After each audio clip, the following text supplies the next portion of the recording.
Hi guys, it's me, Nick, from Nick Rambles ASMR, where I ramble to you about entertainment, positivity, and lifestyle. Today we're going to be rambling about roles on a film set.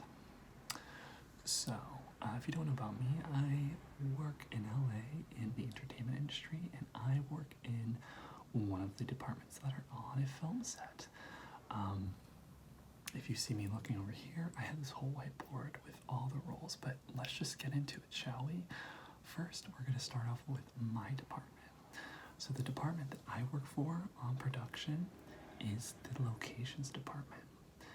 Locations is, as it sounds, we find the locations for scripts for filming. So, for instance, TV and film, the roles on a set are pretty similar, but locations, if you ever see like a TV show or film where so they film inside, like say they would film inside this room, it usually, if they have a lot of money, is on a film stage, like a stage like Warner Brothers or Paramount, what you picture as Hollywood.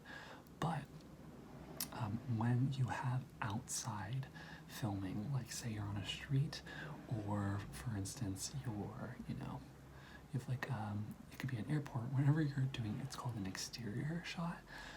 That's where our department comes in. Locations.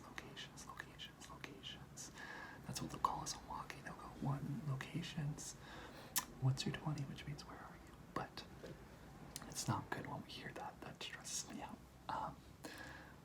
Because when we're on set, if everything's going correctly, you don't see us, you don't hear from us, because what we do is we look through a script, we go with the director and everyone heads, and we read a script, and we're the ones that find the locations.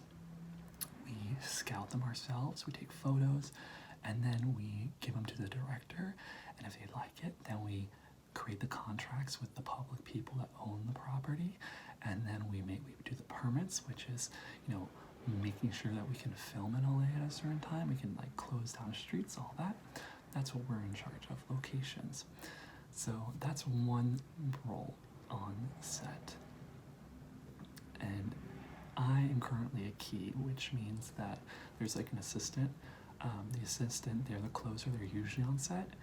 Me as a key, I'm a little bit above, and I'm in charge of scouting, doing the contracts, and just making sure that everything's correct before they get there on the day for filming. So we do a lot of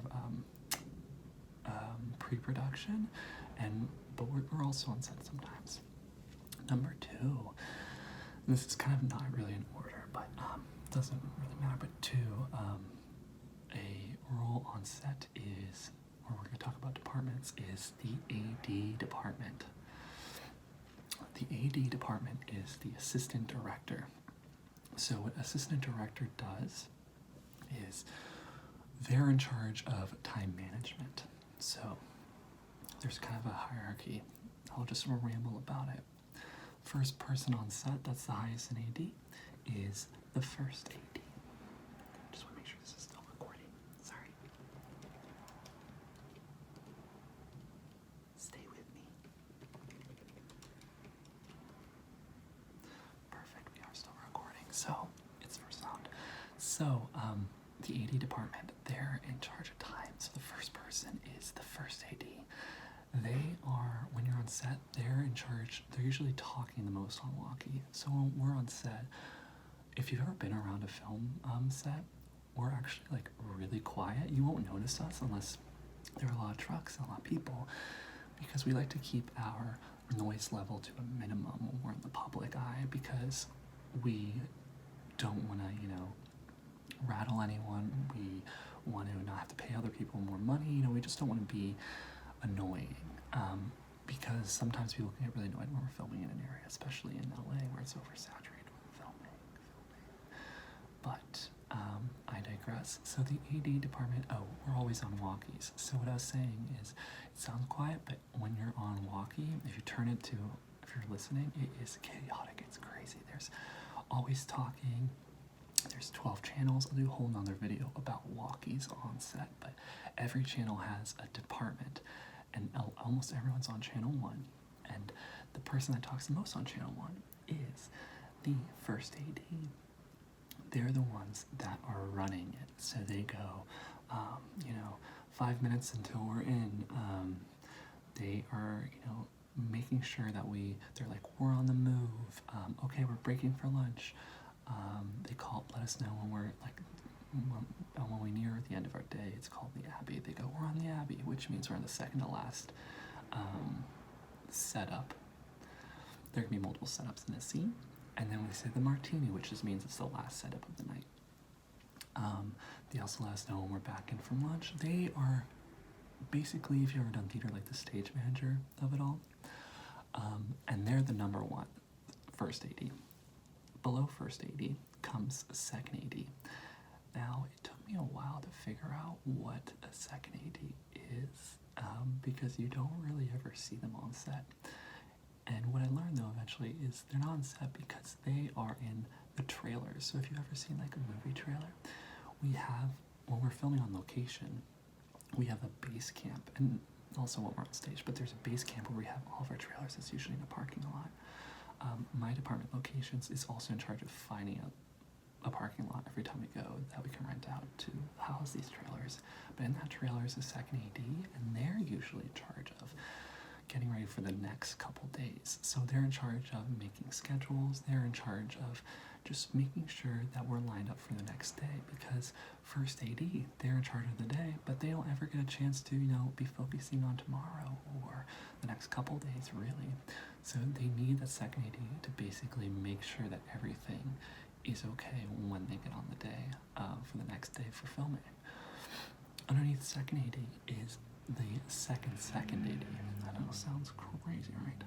The second AD is also on set, and they are underneath the first AD, and they basically are in charge of communicating all of the first AD's wishes, which the first AD, is trying to get, all time management, trying to get all the departments together. The second, they're in charge of the PAs, which are production assistants. So for instance, the first AD will be like, okay, let's bring in costumes. We're moving, or it's like we're moving on to the next, we're moving on to the next shot. And sometimes the first AD will communicate what they need, but sometimes they won't. They'll be talking to the director. They won't be on walkie for a second. The second goes, okay, y'all. I don't know why I said y'all. I'm going for yourself, but I love saying that. Fun facts about me. But they will say, the second will be, they will communicate to the PAs. They'll be like, okay, we need costumes coming in. Can we get, or it's like, can we get a run for someone's for food? Can we, let's bring in hair and makeup. There's some people that aren't on walkie, and I'll get into that. It's like the director and hair and makeup, because they don't need to hear all the chit chat of all the logistics. They're focused on, the creative elements more. And the walkie can kind of stress you out because it's very fast and, it's a lot of chatter. But the second AD is in charge of the PAs. They're also in charge of background, which I'll get into, but I think it's fun. So when you're on set, when you see a movie or a film, how there's always those people that like walk in the back, or they always do like weird things. Like if you look at them, sometimes, yeah. But if they do something weird, it's usually the second's fault. But the second AD is the one that's in charge of telling the background what to do. It's like, okay, can you walk here on this line? All this, because the first AD isn't focusing on that. The first AD is focusing on something else. And background are its own people. But under second AD, that becomes a key PA sometimes, which is basically like the boss of the PAs, which can sometimes take on the second roles of like telling what PA to do what.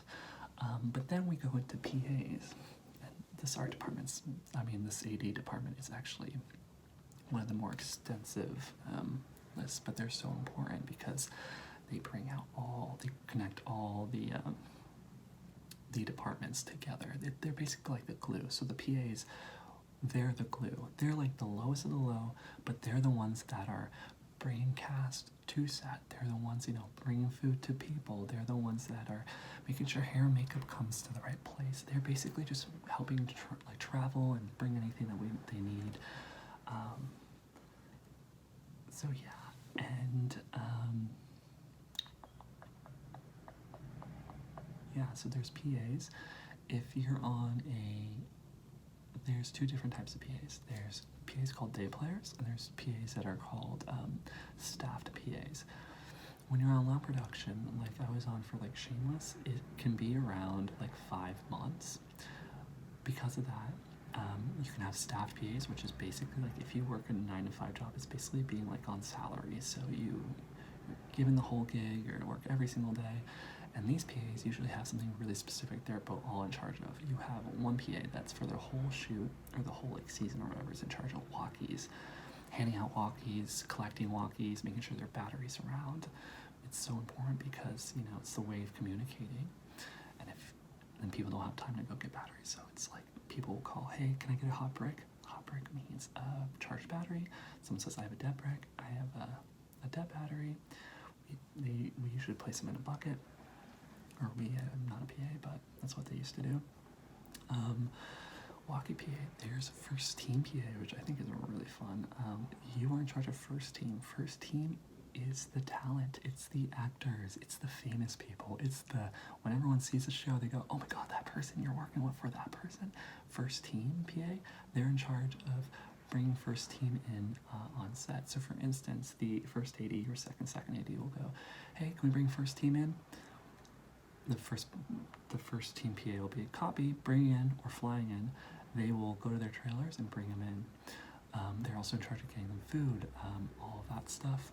There's also, so there's first team, and then there's also second team, which I don't think first team PA is in charge of. The second team are like stand-ins. So when you go to a set, there's kind of an order for how you film, especially during COVID, and filming took a lot longer to isolate, but usually you all kind of do everything together, but because of COVID, you would do it in sections. So what would happen is you go, okay, moving on to the next scene, you go to the area where you're going to be filming. The director would have a rehearsal, so it'd be like rehearsing, quiet on set. The director would be rehearsing with the actors, going through it, and then they'd be, there's some type of lingo, I forget, but they would then be like, okay, all eyes in. Oh, they would call it a marking rehearsal. So they go, the rehearsing, you know, be quiet, then they go marking rehearsal, which means that everyone that needs to see the rehearsal can come in and watch. So basically they'll do like kind of like a walkthrough, and everyone, it's really cool because there's all these the heads of the departments, which I'll continue to talk about. Like there's electric, grips, camera, there's like all of them they watch, and they're all watching for what they need to do for that scene. Then marking rehearsals up, finished, and they go, okay, bring in second team, and then first team leaves, second team comes in, second team's also watching the marking rehearsal, and they just mimic what the actors do, so that they have bodies to, you know, light, or they have, it's mostly for lighting and for camera, they know like what they're doing. Then they set up, and then they bring first team back in, and they start shooting, and they get rid of second team. So that's what that is. Going back to the other PAs, what I said, we said first team, we had walkies, we have background. So background PA is in charge of background. They're in charge of, I think it's a lot because they have to do a lot of paperwork and stuff for background.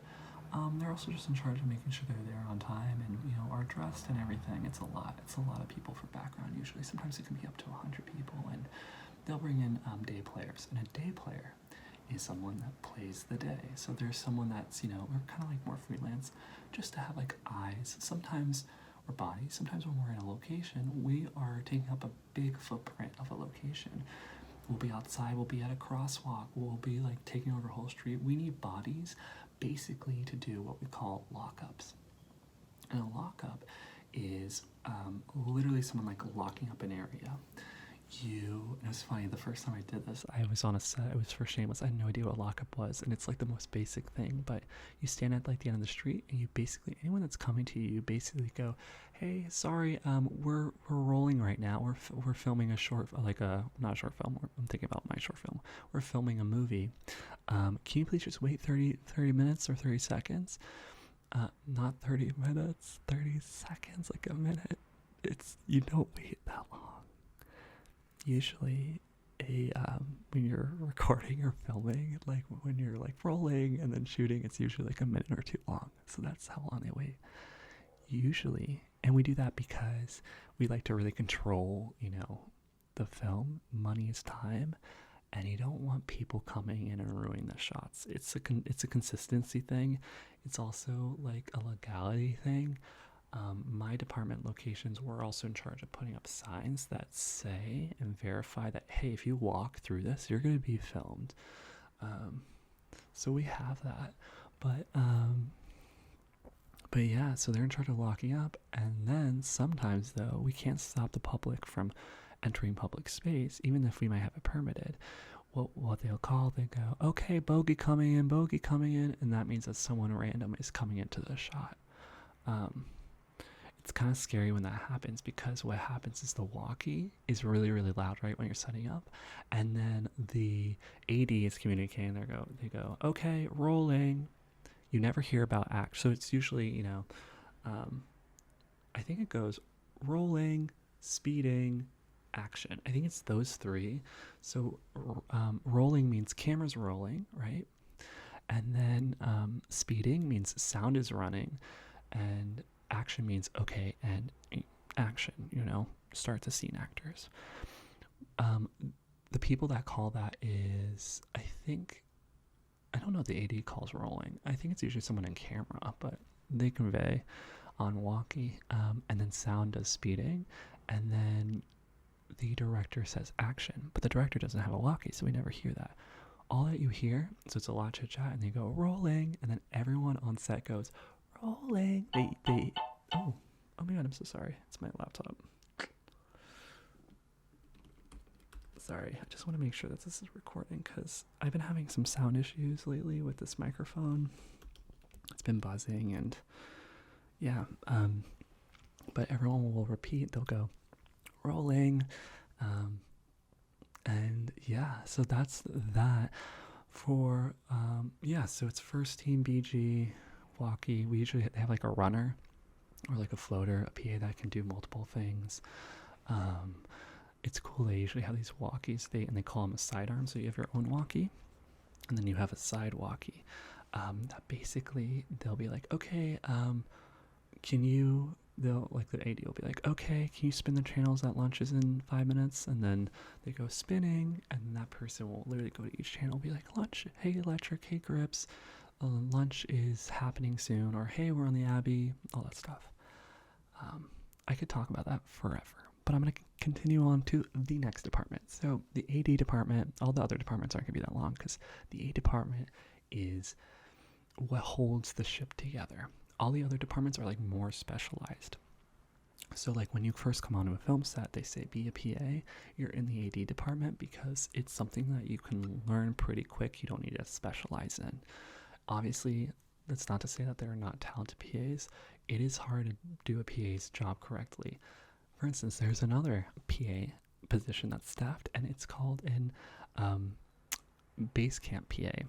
And I don't really know what you do, but a lot of the veterans do base camp PA because it's more administrative. I think it's more on paperwork, and I think it's that stuff. You're like checking people in, you're checking people out. I have no idea what they do, but I know that it's not one of those things that you can easily do.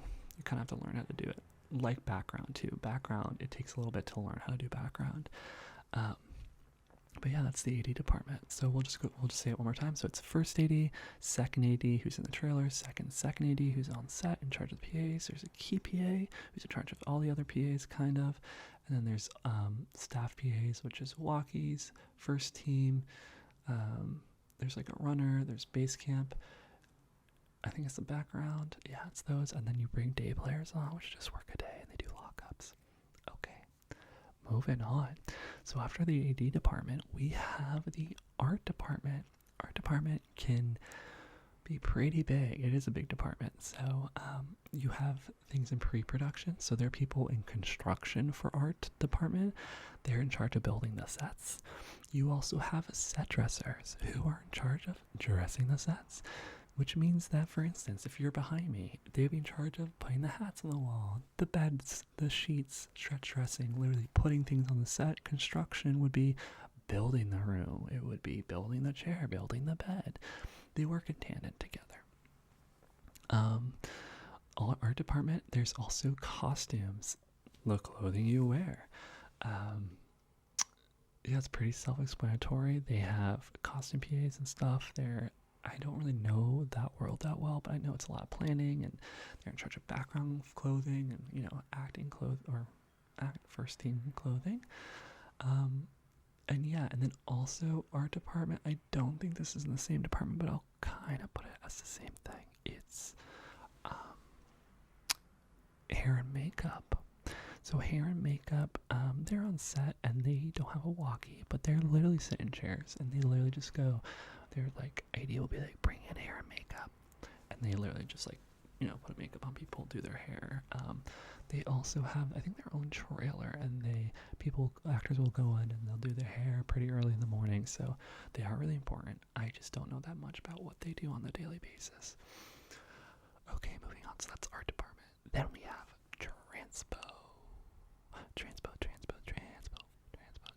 transportation.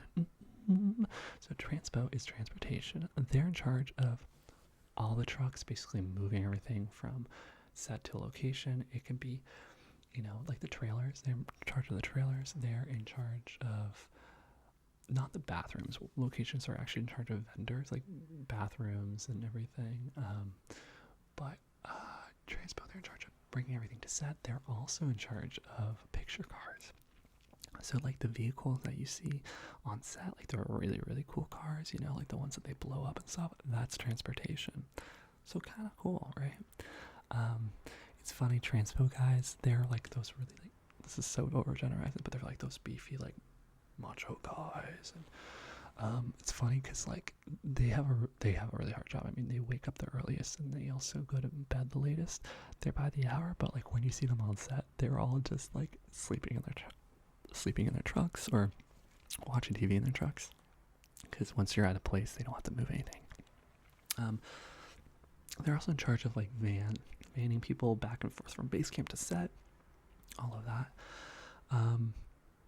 After transportation, we also have crafty. So crafty is basically the food. So they don't do catering. So catering, the meals that work on set, it varies on show, but we'll talk about catering first. Caterers are like an outside vendor. Location doesn't buy it. I think production just buys it. That's not really affiliated with production, but we just bring them in and they feed us lunch. And lunch, it's usually like a buffet style. It's pretty good, but like it's funny because the first couple days you eat it, you love it, but then it becomes so repetitive that people usually hate it so much that they go and buy their own food. Which I'm not like that. I want to save as much money as I can, But that's catering. And then crafty. Crafty is like snacks. So they usually set up like they have a trailer or put up a tent during COVID times. Because back in the day, and they're in charge of like food. There's always a place when you're outside that you can get food, you can drinks, whatever you need. It's amazing. And before COVID, so I started working during COVID, so I didn't know this, but before COVID, you apparently, you apparently could like go in and like pick the snacks that you want, but now you have to, like, someone has to be there to give it to you. But they're great because they have everything you think of, and they sometimes have, so snacks, as you know, is like pretzels and chips and drinks. That's what Crafty is. Then Crafty has snacks, which means, and I didn't know this until the first day, I literally had a PA come up to me and they was like, "Oh, Nick, do you know what the snack is?" And I go, "Yeah, Crafty has so many snacks. They have brownies, they have apples, they have everything." So if you ever do entertainment, when someone asks you what the snack is, this is what it is. Crafty at least once or twice a day. So it's like you start and then there's lunch and then you end. In between those sections, Crafty has what they call snacks. It's basically Crafty's way of doing like a meal. So it can be like hot dogs or tacos, or it's something that's like a meal, but it's not like a full meal. It's like it's a snack, as they say, but it can be a meal. Like sometimes I eat the snack meal because I don't want to eat catering, and then I'm good for the day. But it's funny because sometimes they're really good, like not good at all, but sometimes you can tell they're like rivaling with catering. They're like, ooh, we want people to eat our stuff, not catering, all that stuff. So yeah, that's Crafty. They're also in charge of like setting up trash bins and making sure like the set and stuff are clean and stuff. They're also cleaning. Okay, going on. We also have electric department. So we have electric and grips. Those are two separate departments. It took me the longest to figure out what the difference between the two are, and here I'll tell you what they are. Electric is in charge, they're both in charge of lights, but electric is in charge of the actual equipment of lights. They're in charge of plugging things in, making sure there's cabling. They're in charge of the actual lights themselves. But what grips are in charge of? Grips are in charge of, they call flagging. They're in charge of putting gels. Like, see how this is a blue light? They're in charge of just switching the color. They're also in charge of, blocking out light. Basically to just, make it look a certain way for the DP. And the DP, which I'm going to get into, is in charge. Well, let's sidetrack what DP is. Back to electric and grips. So they work together. Grips are also in charge of like big mechanical things. I think they are. I get really confused sometimes, but if you ever see like a crane, sometimes they put like a light on a crane and raise it up to like mimic a moonlight. The grips are in charge of usually operating that, although electric can too. I think it's confusing. One day I'll really fully understand. But moving on to the next department, which is camera department. So this is where the DP comes in. DP stands for Director of Photography. And they are in charge of basically what it looks like. So you see how right here it's like this, and I have like the two hats. It's not artistically chosen, although I say it is. It looks pretty good. But the DP is in charge of going through the film or through the script and basically picturing what each shot is. It's insane how pre-planned the entire shoot is. It is absurd. Nothing is spontaneous.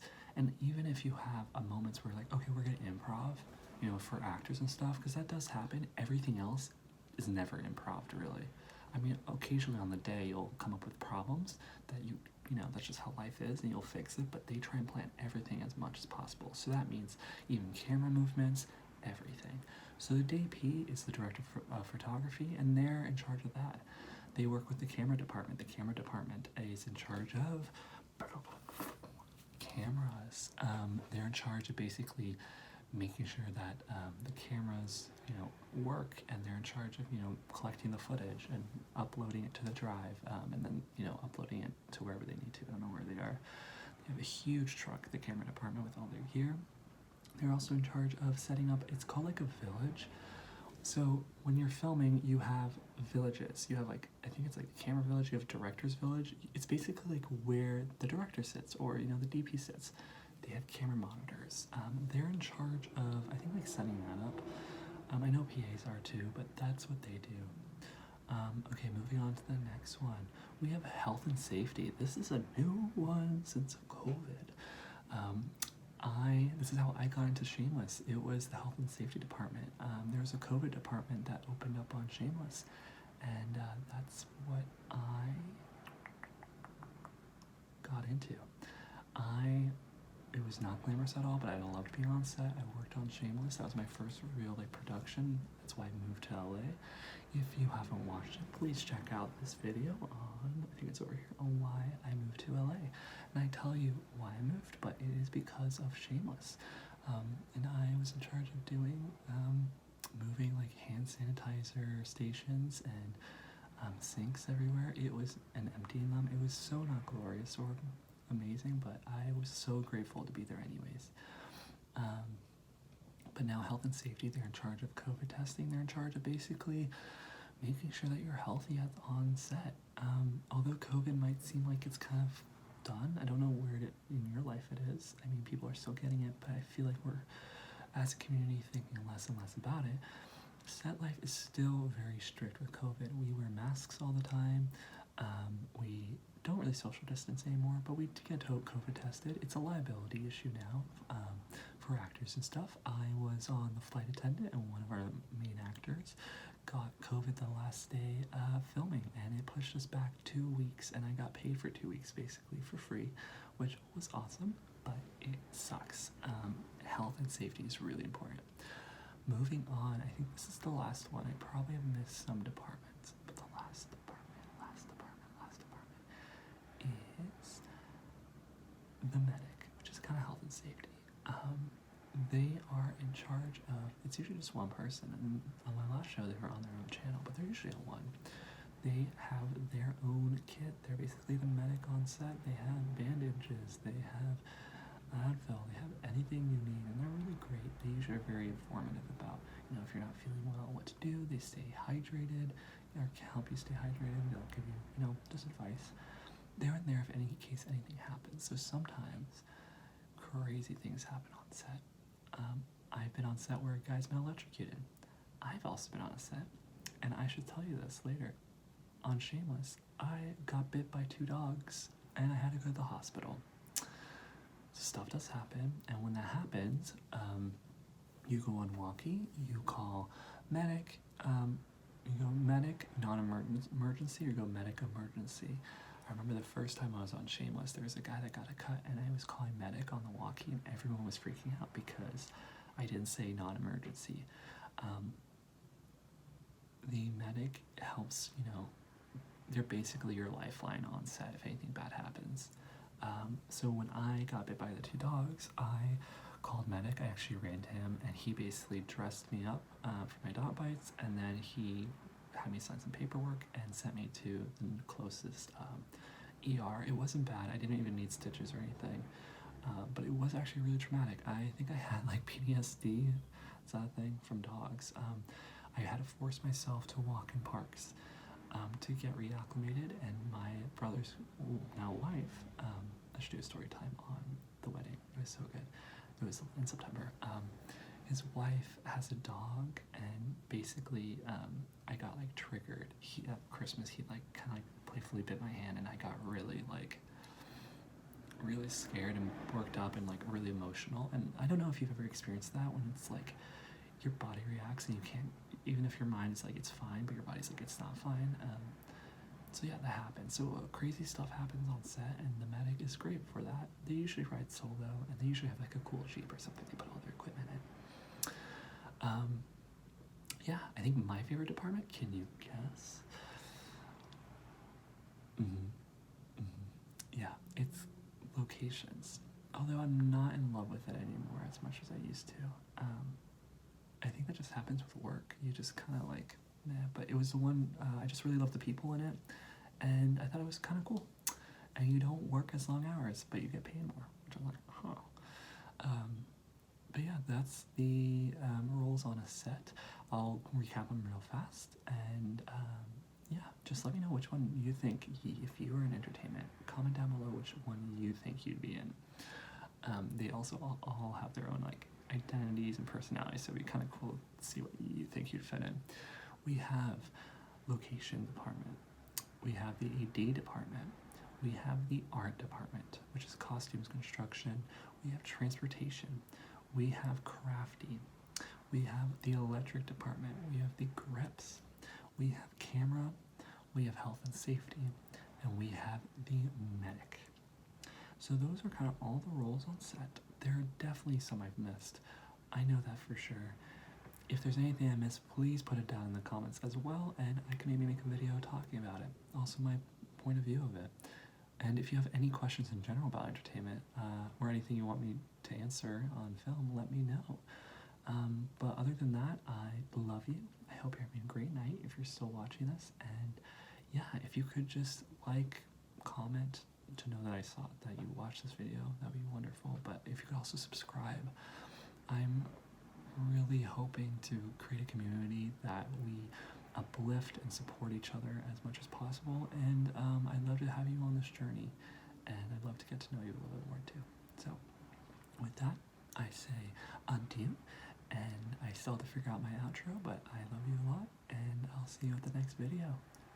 Okay.